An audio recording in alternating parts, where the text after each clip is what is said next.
Να δούμε τη φάση αυτή για την οποία ο Γιώργος Αυτή είναι η φάση του αγώνα. Έτσι όπως φαίνεται, έχουν απόλυτο δίκιο. Εντάξει, ότι δεν ακουμπάει καθόλου την μπάλα. Δεν μετράει έτσι, αλλά πιο νωρίς.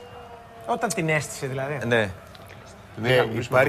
Υπάρχει κάποια στιγμή, το είδαμε με τον Γιώργο απάνω στο monitor. Ναι. Είναι ακριβώς πριν από αυτό το σημείο. Όταν σφυράει ο διαιτητής. Αν και εγώ δεν συμφωνώ ότι το τσίπημα που έκανε ήταν πιο πολύ κοντρόλαρε την μπάλα και την ακούμπησε για να παιχτεί. Δηλαδή, είναι ακόμα πιο πίσω η φάση.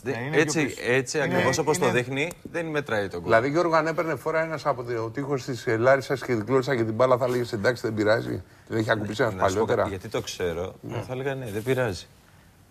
Καλά, άμα δεν το ήξερα δηλαδή, θα έλεγα εντάξει. Πέρα από το πειράζει, δεν πειράζει. Ναι, όχι, αλήθεια σου λέω.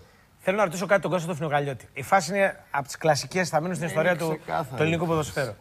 Να ρωτήσω κάτι. Εγώ πιστεύω πιο πολύ όταν ο Κορακάκης πέρασε από πάνω. Ναι. Έκανε μια κίνηση. Αυτός είναι ο Σέριο. Ο Σέριο όταν προτού γίνει αυτή η κομπίνα. Ναι, ήταν μπροστά πάνω στην μπάλα. Έχει το δεξί πόδι πάνω στην μπάλα. Εκεί δεν ξέρω αν την έχει. Όχι δίπλα. Την έχει, ξέρεις, γιατί κάθομαι και πίσω και φαίνεται ότι την πατάει και την κάνει λίγο. Αλλά γιατί ο διαιτητής λέει ελάτε, κάτι λέει στους παίκτες της Λάρισα, δεν είμαι 100% σίγουρος, γίνεται η φάση και μπαίνει γκολ.